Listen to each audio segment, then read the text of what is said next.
Hello and good morning, all of you. Welcome to SRG Units. Today I am going to teach you the chapter The Monkey and the Crocodile.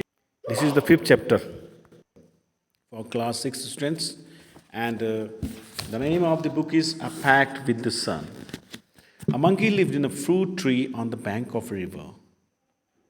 He made friends with Crocodile, gave him delicious fruits to eat, and sent some for his wife. They met regularly and talked, the monkey in the tree and the crocodile on the ground. एक बंदर एक पेड़ पर रहता था जिस पे बहुत ही मीठे मीठे फल लगे हुए थे, और ये पेड़ नदी के किनारे था।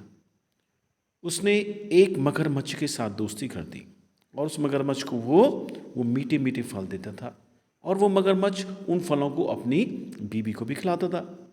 वो रोज़ मिलते थे और बात करते थे। एंड रहते कैसे थे वो दोनों? मंकी तो पेड़ पे रहता था और क्रोकोडाइल पानी में और ग्राउंड में। क्रोकोडाइल ऐसा जानवर है जो पानी में भी रह सकता है और जमीन पर भी रह सकता है। Once on the bank of a river, a monkey made a home for himself in a tree laden with fruit. He lived in it happily, eating to his heart's content the fruit of his choice. The monkey was happy but lonely and wanted a companion to talk to and share the fruits with. But there was no one around, not even another monkey, till one day a crocodile appeared on the river's side. एक बार की बात है, एक बंदर नदी के तट पर रहता था और उसने अपना घर कहाँ बना लिया था? एक पेड़ पे जिस पे बहुत सारे फल लगे हुए थे। वो उसमें खुशी खुशी से रहता था क्योंकि उसे बहुत सारा खाने को मिलता था। क्या खाने को मिलता था बच्चों? फल। और उसे अपनी चॉइस के फल मिलते थे खाने के लिए, इसलिए वहाँ पे बहुत खुश था वो। मंकी वॉज हैप्पी, मंकी तो बहुत हैप्पी था, लेकिन उसके साथ एक कमी क्या थी कि वो अकेला था। उसका कोई दोस्त नहीं था, उसके साथ कोई नहीं था जिसके साथ वो बात कर सके, है ना, और अपने मीठे मीठे फलों को बांट के उसका भोजन कर सके। और but there was no one around, उसके आसपास कोई नहीं था, कोई बंदर भी नहीं था। एक दिन उसे एक क्रोकोडाइल नदी के किनारे मिला। Hello there, said the monkey, do you live in this river? Would you like to eat some fruit? Good morning, replied the crocodile politely. I did come here in search of food for myself and my wife. Nice of you to offer me fruit. Hello, monkey ने कहा, क्या तुम नदी के किनारे नदी में रहते हो? क्या तुम कुछ फल खाना चाहोगे? गुड मॉर्निंग कहा क्रोकोडाइल ने बहुत ही विनम्रता के साथ। उसने कहा, मैं अपनी वाइफ के लिए कुछ भोजन की तलाश में यहाँ पे आया हूँ, और nice of you to offer me food, मुझे बहुत अच्छा लग रहा है कि आप मुझे कुछ फल खाने के लिए देने के लिए तैयार हो। Monkey plucked some from the nearest branch and threw them down.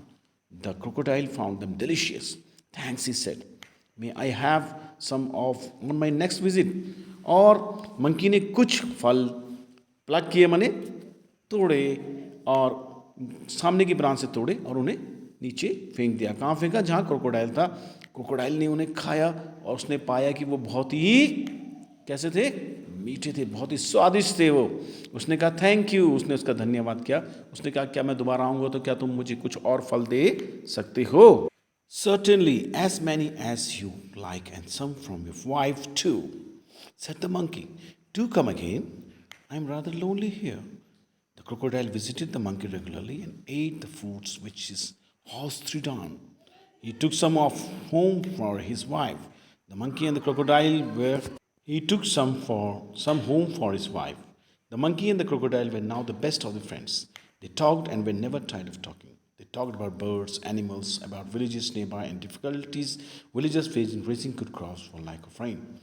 अब जब क्रोकोडाइल ने कहा कि क्या तुम मुझे अगले दिन भी खिला सकते हो कुछ, तो बंदर ने कहा सर्टेनली, जरूर, तुम अपनी वाइफ के लिए भी ले जा सकते हो, आप रोजाना आ सकते हो, बार बार आइए।